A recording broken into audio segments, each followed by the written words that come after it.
Buenas tardes. Bienvenidos al curso de Shock y Monitoreo Hemodinámico de Emergencias. Soy Javier Ordóñez, emergentólogo. Trabajo en la provincia de Tucumán, en el Sanatorio 9 de Julio y en la Dirección de Emergencias Sanitarias. Hoy día vamos a hablar sobre la disponibilidad y consumo de oxígeno. Antes de ello, vamos a repasar algunos términos que fueron usados en las definiciones de shock. En este caso, el consenso de shock circulatorio del 2014, que según este consenso definimos shock circulatorio como una forma generalizada y potencialmente mortal de insuficiencia circulatoria aguda asociada con una utilización inadecuada de oxígeno por parte de las células. En este consenso, vemos la palabra utilización de oxígeno. En la definición de shock que usa la TLS en su última edición, nos refiere como una anormalidad del sistema circulatorio que produce una perfusión inadecuada a los órganos y una oxigenación tisular igualmente inadecuada. En la definición que usa el FCCS, que es un curso para atención de pacientes críticos en la emergencia antes de su admisión a terapia intensiva, este nos dice que es un síndrome de alteración del suministro de oxígeno a los tejidos. Todo esto nos lleva a que en todas esas definiciones usaron la palabra oxígeno. Entonces, para resumir y en definitiva, es una insuficiencia circulatoria aguda que nos lleva a la hipoxia celular y o disoxia, que puede ser lo suficiente como para comprometer el metabolismo celular y por lo tanto llevar a la muerte celular. Entiéndase la hipoxia a un estado de respiración limitada por oxígeno, por lo tanto, impuesto por el desequilibrio entre el suministro a los tejidos cuyos responsables al aparato circulatorio y la demanda respiratoria celular. En cuanto a las causas, incluyen problemas relacionados con el gasto cardíaco, hipoxia isquémica, por la hemorragia e hipoxia anémica. Distinto de la hipoxia es el término disoxia, en la cual es un estado en la cual las células disponen de oxígeno en cantidad suficiente, pero son las mitocondrias las que no pueden utilizarlo. Y esto nos lleva a pensar sobre la producción de energía, y esto nos lleva a pensar y dar una vista hacia la mitocondria. La mitocondria es entonces, la mitocondria es entonces, en términos de energía, es la producción de ATP. La mitocondria es el centro energético de la célula y utiliza más del 90% del consumo de oxígeno del cuerpo, predominantemente para generar ATP. Según Rich, estimó que en el ser humano promedio existe 14.000 metros cuadrados de membrana interna. La membrana interna es el lugar donde se produce el intercambio de electrones, donde se produce la síntesis de ATP y donde se produce la utilización del oxígeno para formar agua. Por tanto, el oxígeno molecular es el aceptor final de electrones en el complejo 4 de la cadena respiratoria, y esta única enzima es la responsable de la mayor parte del consumo de oxígeno. El ATP reformado lo hace a una tasa de recambio de 65 kilos por día. Un hombre adulto típico consumiría alrededor de 380 litros de oxígeno al día.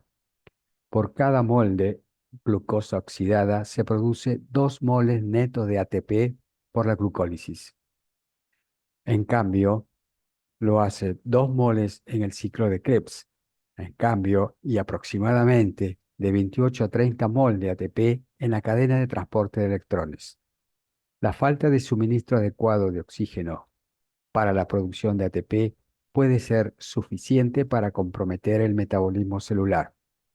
El oxígeno llega a las mitocondrias gracias a los gradientes de presión. La presión parcial de oxígeno es de hecho de 150 milímetros de mercurio del gas inspirado y entre 4 a 25 milímetros de mercurio en su destino final, es decir, las mitocondrias.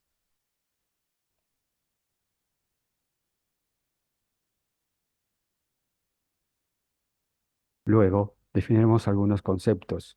¿Cómo llega el oxígeno a los tejidos?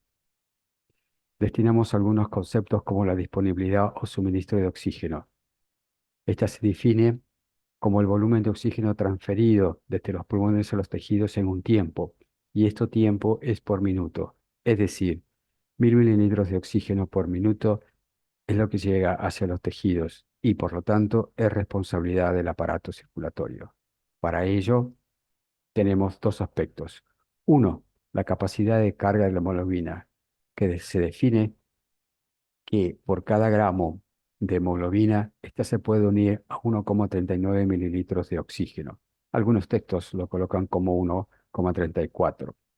Viendo así más abajo, vemos la fórmula global de disponibilidad de oxígeno. Es igual al gasto cardíaco multiplicado por la cantidad arterial de oxígeno y multiplicado por el gasto cardíaco, donde el gasto cardíaco puede ser el gasto cardíaco regional o el flujo regional.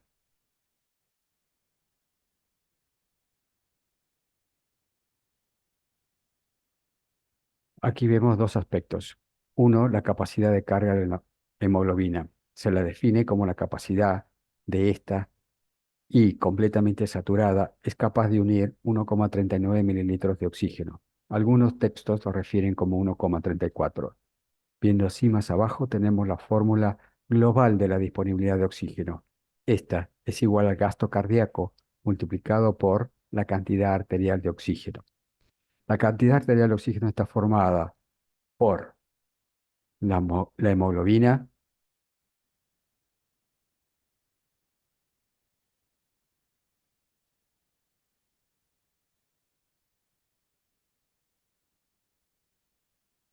En la disponibilidad de oxígeno vemos dos aspectos. Uno, la capacidad de carga de la hemoglobina. Esto significa que cada gramo de hemoglobina completamente saturada es capaz de unir 1,39 mililitros de oxígeno. Algunos textos lo refieren como 1,34. Entonces, abajo vemos la fórmula total, donde la disponibilidad de oxígeno es igual a la multiplicación entre el gasto cardíaco, esto sería el flujo global, puede ser también el flujo regional, multiplicado por el contenido arterial de oxígeno. Especificando más abajo, sería gasto cardíaco multiplicado por hemoglobina por 1,34, que sería la capacidad de la hemoglobina, que está completamente saturada, pero tenemos que multiplicarlo por la saturación arterial actual. Se le suma a la vez el oxígeno disuelto en el plasma, por su factor de solubilidad 0,033 multiplicado por la presión arterial de oxígeno.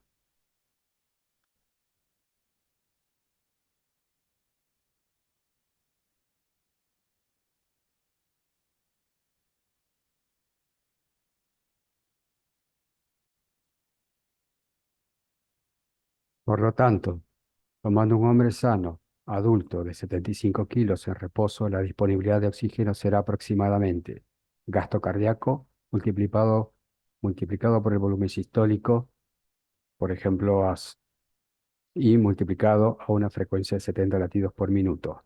Nos da un gasto cardíaco de 5 litros. La cantidad arterial de oxígeno es aproximadamente 200 mililitros de oxígeno por litro de sangre.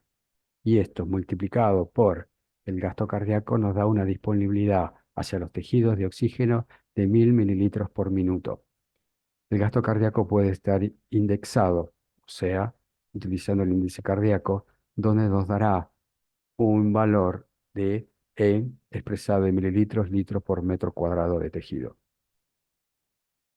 Ahora veamos ahora veamos la siguiente fórmula, donde la parte del gasto cardíaco depende del aparato circulatorio. El aparato circulatorio cuando falla nos dará una hipoxia isquémica. Esta parte hemodinámica obviamente corresponde a la actividad cardíaca que depende del volumen sistólico, frecuencia cardíaca, precarga y poscarga que lo veremos más adelante en otros cursos. Y trasladándose hacia las patologías puede estar provocado por un shock cardiogénico, un shock hipovolémico, un taponamiento cardíaco, un tromboembolismo pulmonar, un neumotórax hipertensivo, patologías agudas y graves, mortalmente inmediatas si no adecuadamente hacemos el soporte y la solución de los mismos en el departamento de emergencias o apenas apenas presentado al paciente. Luego, multiplicado por el transporte del oxígeno en los glóbulos rojos, cuya deficiencia nos daría una hipoxia anémica. Esto se refiere al transporte de oxígeno. Un- Trasladándose a las patologías, correspondería a una hemorragia exsanguinante. La suma luego es el oxígeno disuelto en el plasma, cuyo déficit nos daría una hipoxia hipóxica. Ya dependería del aparato respiratorio. Entonces, en lo referente al consumo de oxígeno, esta es la cantidad de oxígeno que es utilizado por un determinado tejido u órgano por unidad de tiempo. Su valor normal es de 250 mililitros minuto. El consumo es lo requerido, lo demandado de oxígeno para realizar las funciones celulares de un tejido. A mayor funcionalidad o tasa metabólica tisular, mayor sería el consumo de oxígeno. Y, según vemos acá en la fórmula, según la ecuación de Fick, el consumo de oxígeno depende de el flujo total, el flujo determinado por el gasto cardíaco o el índice cardíaco multiplicado por la diferencia existente entre el contenido arterial de oxígeno y el contenido venoso de oxígeno. Aquí el contenido venoso de oxígeno, la muestra es de la sangre venosa mezclada o mixta obtenida en la arteria pulmonar, pero se puede usar invariablemente el contenido venoso de oxígeno obtenido de la vena cava superior. Entonces, la demanda de oxígeno requerido es el requerimiento celular de oxígeno para evitar el metabolismo anaeróbico. La demanda de oxígeno es la cantidad de oxígeno que necesitan los tejidos del cuerpo para funcionar en condiciones de metabolismo aeróbico. Debido a que la demanda de oxígeno se determina a nivel tisular, muchas veces es difícil cuantificarla clínicamente. Existen causas que influyen del consumo de oxígeno. Las causas que pueden aumentar el consumo de oxígeno son el estrés, el dolor, la hipertermia, el temblor, la taquipnea, agitación. Por lo tanto, también existen factores que disminuyen el consumo de oxígeno, por ejemplo, la anestesia, la hipotermia, el hipotiroidismo, la ventilación mecánica, el shunt microvascular, cuando tenemos una microcirculación heterogénea con zonas donde hay buena perfusión, mientras que otras zonas no existe perfusión, como se da en el sepsis. Este es otro cuadro donde nos señalan las diferentes y múltiples características que pueden aumentar o disminuir el consumo de oxígeno. Fíjense claramente hacia el lado izquierdo todas las variables que pueden aumentar el consumo de oxígeno. Traumatismo de tórax, falla orgánica múltiple, la sepsis, los grandes quemados o los medicamentos, noradrenalina, dopamina, o procedimientos que se realizan a los pacientes. Por ejemplo, una aspiración orotraqueal aumenta el 27%, cambio de la posición de la cama, una intubación nasal, un electrocardiograma, el cambio de ropa de los pacientes, un baño a los pacientes también produce un aumento o un incremento del consumo de oxígeno. Hacia arriba y a la derecha vemos los factores que disminuyen el consumo de oxígeno. Por ejemplo, la hipotermia. Por cada 1 grado centígrado disminuye el consumo de oxígeno en 10%. La morfina, la anestesia, la asistencia ventilatoria mecánica, bloqueantes neuromusculares. Todos estos factores tenemos que buscar y determinar si existen o no cuando tenemos alguna patología o determinante en esta área del consumo de oxígeno que puede aumentar o disminuir. Próximamente, ahora vamos a hablar sobre la extracción de oxígeno. La extracción de oxígeno es el porcentaje de la cantidad de oxígeno arterial que es cedido a los tejidos que viene desde la parte microvascular. Según los requerimientos tisulares de oxígeno, se tendrá una determinada tasa de extracción. Acá vimos representando un video de electromicroscopía donde se ve un capilar a través del tejido. Entonces, la llegada de sangre, la disponibilidad de oxígeno es 10 mililitros por minuto. Esta es la disponibilidad y en la fórmula que vamos acá a la derecha vamos a ir completándola para poder determinar cuál es el valor exacto de la extracción de oxígeno el porcentaje. De esa disponibilidad de 1000 mililitros de oxígeno por minuto, se extrae 250 mililitros por minuto de oxígeno. Esto sería el consumo de oxígeno. Si el consumo de oxígeno, entonces su valor lo colocamos arriba como numerador en la fórmula. Correspondería al 25% de ese valor de 1000. Después de esta extracción de oxígeno o consumo de oxígeno, retorna hacia la parte venosa 750 mililitros de oxígeno por minuto. Es decir, que hay un rango de seguridad donde hay oxígeno que no es utilizado por la célula o por los tejidos. Correspondería en porcentual a 75%. Si vemos que esto retorna hacia la parte venosa, retorno venoso, vena cava superior o arteria pulmonar, cuando hacemos la extracción de la muestra venosa de esos dos lugares, la vena cava superior o arteria venosa, este es el valor aproximado de que correspondería a la saturación normal de la hemoglobina en la sangre venosa. En este caso, el estándar, los valores que son más representativos al consumo global del cuerpo es la sangre venosa mixta.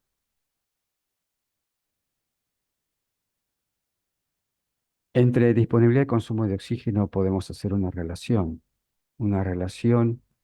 en tiempo. Aquí vemos en la primera parte un cuadro dividido entre secciones. La primera sección, empezando de la parte derecha, dice normal condición. En la normal condición, cuando comienza a disminuir cuando comienza a disminuir la disponibilidad, esta disponibilidad de oxígeno no va a afectar al consumo de oxígeno porque esta se puede mantener. El consumo tisular de oxígeno y toda la maquinaria de su metabolismo se mantiene debido a un aumento de la extracción de oxígeno. Luego, desplazándonos hacia la izquierda, vemos una fase de compensatorio, donde la disponibilidad de oxígeno sigue disminuyendo, pero aquí existen mecanismos compensatorios, unos nuevos, unos extra, más allá de la parte de la condición normal, que actúan durante un periodo considerable. Considerable se refiere a que no son segundos, sino horas. Sin embargo, sin intervenciones, estos mecanismos compensatorios se pueden agotar, terminar, y podemos llegar hasta este punto. Este punto que es el punto crítico de esta acción. Cuando se alcance este valor crítico de disponibilidad de oxígeno, el consumo tisular de oxígeno comenzará a depender de esta disponibilidad y por lo tanto comenzará a disminuir el consumo, apareciendo la crisis energética. Este punto de inicio de la crisis energética es cuando, por ejemplo, si se llega a, a los tejidos una cantidad de dos de disponibilidad y el tejido tiene un consumo de dos, no tiene ya una capacidad de extracción extra. Es decir, va a comenzar ya la crisis energética. Este es el punto en el cual no tenemos que llegar a nuestros pacientes. Nosotros tenemos que pesquisar nuestros pacientes en el punto anterior donde existe los mecanismos compensatorios buscando y determinando según el tipo de patología. Hay que evitar que nuestro paciente llegue a este punto crítico. Cuando llegue a este punto crítico ya comienza existir los mecanismos intracelulares de adaptación a esta crisis de oxígeno. Comienza a restar ciertas actividades que no son fundamentales dentro de la célula para poder tener disponible oxígeno para las funciones sí indispensables para la integridad celular, como el mantenimiento de la electronegatividad de la membrana celular y de las membranas de los organelas intracelulares. Si dejamos pasar este punto y disminuye la disponibilidad, llegamos al punto de la dependencia entre consumo y disponibilidad de oxígeno. Es decir, habíamos dicho, si llega una disponibilidad de 2, el tejido consume 2. Pero si la disponibilidad es de 1, la célula se tiene que adaptar para ese consumo de 1. Pero aquí ya empieza la crisis energética. En este punto, donde, como se dijo, no tenemos que llegar y si se retrasan las intervenciones urgentes puede desarrollarse hipoxia tisular y disfunción orgánica. Debido a la distribución irregular del flujo sanguíneo durante esta disminución de la disponibilidad y comienzan a aparecer en ciertos órganos la adaptación al metabolismo anaeróbico. Aquí vemos en la flecha roja cómo el lactato va aumentando paulatinamente antes de llegar a este punto crítico de disponibilidad, porque todos los tejidos no tienen la misma adaptación. Entonces, hay algunos tejidos que antes de eso ya comienzan a desarrollar el metabolismo anaeróbico con la producción de lactato. Después de la llegada en el punto crítico, el aumento del lactato es francamente notorio. Este es otro cuadro, según Cale, donde conjugamos ya o podemos entrar en juego los diferentes factores, disponibilidad, consumo de oxígeno, extracción de oxígeno y saturación venosa mixta de oxígeno. En la primera etapa, donde todo está correcto y la extracción de oxígeno es normal, el 25%, entonces el remanente de oxígeno que queda en la sangre y que retorna hacia el corazón, vena cava superior o arteria pulmonar, eh, la saturación venosa es 75%. Pero si nos seguimos desplazando hacia la disminución de la disponibilidad o entrega de oxígeno, vemos que la extracción va a llegar a una extracción crítica que sería el 50-60% en este trabajo, y la saturación venosa de oxígeno disminuye igualmente el 40 al 50%. Llegado luego, como se dijo anteriormente, hay que evitar esta situación de llegar al punto crítico de disponibilidad, al punto donde comienza a ver los cambios intracelulares de adaptación a la baja disponibilidad de oxígeno por diferentes causas que ya hemos visto. La extracción de oxígeno llegaría al 70% aproximadamente según este trabajo. Ya posterior a esto viene la rampa de caída donde hay una dependencia entre la disponibilidad de oxígeno y el consumo de oxígeno. El tejido consumirá poco oxígeno si le llega oxígeno. Aquí vemos la extracción de oxígeno que es mayor al 70% y por lo tanto vamos a tener una saturación venosa en sangre mezclada menor del 30%, una disminución de la misma.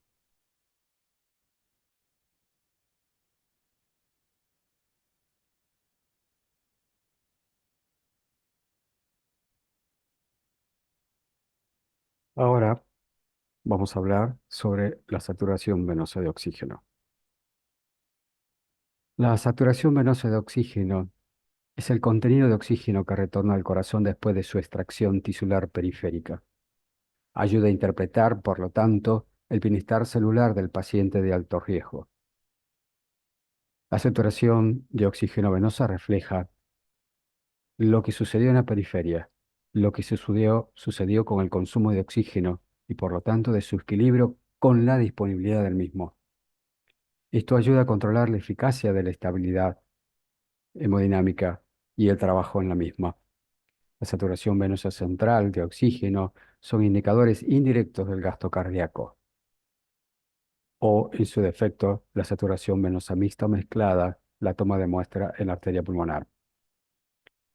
Esta medición de la saturación venosa de oxígeno, ya sea central o mezclada, puede servir como una herramienta simple, fácil y disponible para poder evaluar la deuda de oxígeno al lado de la cama del paciente. La saturación venosa de oxígeno, ¿de dónde la extraemos? Lo podemos hacer antes de la llegada al corazón en la vena cava superior con la colocación de un catéter a 2 centímetros por encima de la aurícula derecha. Y se lleva la muestra para hacer la medición de gases por bioquímica para poder determinar la saturación venosa de oxígeno, en este caso central. Pero el valor normal es de 66 a 77%. Y se ha demostrado que la saturación de oxígeno medida en la vena cava superior es una buena alternativa a la saturación venosa mixta de oxígeno, porque la mixta de oxígeno determinada en, sacada la muestra en la arteria pulmonar, va a representar lo que globalmente de la parte superior e inferior del cuerpo ha sucedido con el metabolismo tisular y por lo tanto la utilización del oxígeno y por lo tanto su extracción y por lo tanto qué disponibilidad existía o no. Para ello, y en juego a todos estos factores, nos ubicamos acá en esta fórmula, donde la saturación venosa de oxígeno es igual a la saturación arterial de oxígeno menos. En numerador el consumo de oxígeno, que depende esto del metabolismo celular, y el denominador a la multiplicación de el gasto cardíaco, que depende de la macrohemodinamia, multiplicado por la capacidad de carga de la hemoglobina. Entonces, diferentes factores, diferentes lugares de trabajo, por decirlo así, de elaboración y fisiología y su fisiopatología se ponen en juego para determinar un solo valor de la saturación venosa de oxígeno, ya sea central o mezclada. Entonces, las eventualidades que pueden suceder es cuando tenemos una saturación venosa de oxígeno disminuida, tomada la muestra a nivel de la vena cava superior o la mixta. Vemos, o mezclada, vemos que la colocación de un catéter de Swan-Ganz no es un método rutinario, es complejo, tiene muchas complicaciones, no tiene todas las indicaciones precisas para colocarla, menos en el departamento de emergencias. Pero colocar un catéter en la vena cava superior, con las indicaciones y posiciones que ya se describió a 2 centímetros de la desembocadura de la vena cava superior con un catéter Arrow. Este es un procedimiento que sí se realiza en el departamento de emergencia y por lo tanto, si nosotros tenemos después de su análisis unos valores disminuidos, tenemos que analizar según esta fórmula para que nos ayude a comprender y a buscar dónde está el problema. La primera es que puede haber un consumo de oxígeno aumentado. Es decir, tenemos que evaluar cuáles son las causas, si hay fiebre, dolor, agitación, aumento de la mecánica respiratoria, delirio, etcétera. Si nosotros podemos descubrir que solamente en esta fórmula que produce la disminución de la saturación venosa de oxígeno es la responsable, vemos nuestras potenciales intervenciones terapéuticas, que sería por lo tanto disminuir el consumo de oxígeno extra, que no va, que me está, por decirlo de una forma, robando ese oxígeno extra que es vital para ciertos órganos en el contexto de una patología grave del paciente crítico que se presenta en las emergencias, como por ejemplo controlar el dolor, sedar al paciente o de última alternativa llevarlo a la sedación y si es muy crítica la situación, llevar a la ventilación mecánica. Todo esto me va a poder hacer que el cuerpo a nivel periférico disminuya ese consumo de oxígeno, ese uso de oxígeno y que me quede más bien disponible para las funciones vitales de órganos mucho más nobles. La otra situación que puede suceder en esta disminución de los valores de la saturación venosa de oxígeno es que el gasto cardíaco esté disminuido, que representa la hemodinamia o que la capacidad de carga de la hemoglobina también está disminuida. Por lo tanto, comencemos a pensar y a buscar. ¿Será hipovolemia? ¿Habrá una hemorragia? ¿Existirá anemia? ¿Existirá una falla cardíaca? ¿Existirá hipoxemia? Y tenemos que ir a buscar las causas y los determinantes e ir a estos lugares y comenzar a resolver. Y entonces nuestras intervenciones terapéuticas va a ser aumentar la disponibilidad de oxígeno, por ejemplo, con fluidos de resucitación, las transfusiones de sangre o inotrópicos positivos o la entrega de oxigenoterapia y complejizar la situación. Eh, Pero existe otra situación donde existen varias patologías, donde existen varios factores, todos juntos a la vez. Por lo tanto, tenemos que buscarlo en el departamento de la emergencia, un paciente crítico. Hemos dicho que no tenemos que llegar al punto crítico de disponibilidad para que comience a suceder internamente a nivel celular toda la desadaptación al mismo de las funciones que pueden llevar a la disfunción orgánica y a la disfunción multiorgánica, que en un principio la célula comienza a ahorrar funciones para poder entrar en un estado de supervivencia o de hibernación, por decirlo de alguna forma, para poder proteger su propia supervivencia de la célula, pero llegará a un punto donde existirá apoptosis muerte celular. Nos vayamos al otro extremo, el otro extremo de la situación, volviendo a la parte de inicio de nuestra fórmula, donde encontramos, nos llegan las muestras de saturación de gasometría y vemos que la saturación venosa central o la saturación venosa mezcla tenemos un valores altos. Nuestro razonamiento es, disminuyó el consumo de oxígeno a nivel celular general, se redujo la extracción de oxígeno a nivel cerebral, que es muy importante para el neuromonitoreo, habrá hipotermia, o será causado por la ventilación mecánica, o hay una disminución global de la extracción por los cortocircuitos microcirculatorios, esto es presente en la sepsis. Y nuestro razonamiento tendría que ir hacia el paciente está con estabilidad hemodinámica. Si el paciente sí está estable hemodinámicamente, hay que observar. Si el paciente no está estable hemodinámicamente, hay que mirar y buscar las causas de la inadecuada utilización del oxígeno, por ejemplo, en la disoxia, por ejemplo, en el shock séptico. La otra situación que puede producir un aumento de los valores de la gasometría, de la saturación venosa mixta mezclada, es el aumento ya sea en el gasto cardíaco o en la capacidad de carga de la hemoglobina.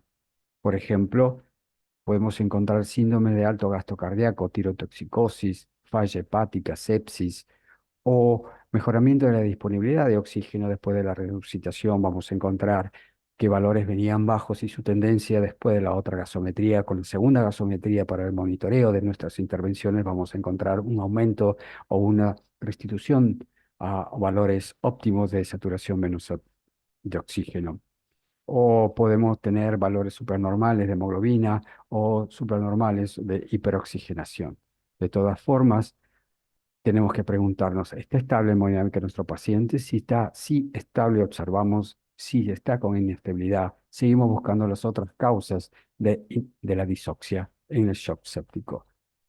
Está de más decir que siempre puede existir más de una causa que pone en juego más de una causa fisiopatológica para poder tener ya sea aumentos o disminuciones de la saturación venosa de oxígeno, pero siempre considerar otros parámetros de la microcirculación del metabolismo celular, por ejemplo, el delta CO2 arterial y venoso, la diferencia del contenido arterial arteriovenoso, hacer recurso de la ecografía y hacer un paneo de la emergencia según los protocolos para la parte hemodinámica o llegar hacia la monitorización hemodinámica invasiva. En definitiva, si tenemos una saturación venosa de oxígeno normal, tenemos que pensar si existe, examinar a nuestro paciente si hay evidencia de hipoxia tisular o disfunción orgánica con el examen físico, con el recurso de la bioquímica y los valores. Si encontramos que sí está la evidencia de hipoxia tisular o disfunción orgánica, tenemos que aumentar la disponibilidad del oxígeno o disminuir el consumo de oxígeno innecesario de nuestro paciente. La otra alternativa es que no exista evidencia de hipoxia tisular. No existe evidencia, entonces esperamos y revaluamos en nuestros pacientes. En cuanto a la evidencia de hipoxia tisular, vemos que últimamente abocarnos y practicar y protocolizar el examen a simple vista del relleno capilar de nuestro paciente. Y por último, tenemos que ver algunas advertencias. Advertencias cuando los valores de saturación venosa de oxígeno son altas o normales. Esto en pacientes que requieren un nivel moderado o alto de soporte hemodinámico, ya que indica un consumo deficiente de oxígeno.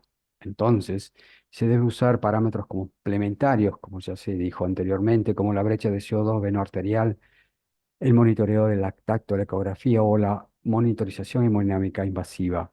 No olvidarse de la sepsis, porque en la sepsis existe una deficiencia de utilización del oxígeno que puede provocar una saturación venosa central, ya sea normal o suprafisiológica. Aquí en la sepsis existe una alteración de la microvasculatura y del intersticio, una microvasculatura heterogénea con shunt de los mismos, o que la mitocondria puede tener unos valores todos normales de saturación, la saturación de presión arterial de oxígeno, el gasto cardíaco, la macrohemodinamia, pero la mitocondria es incapaz de poder utilizar este oxígeno y se desencadenan las disfunciones orgánicas.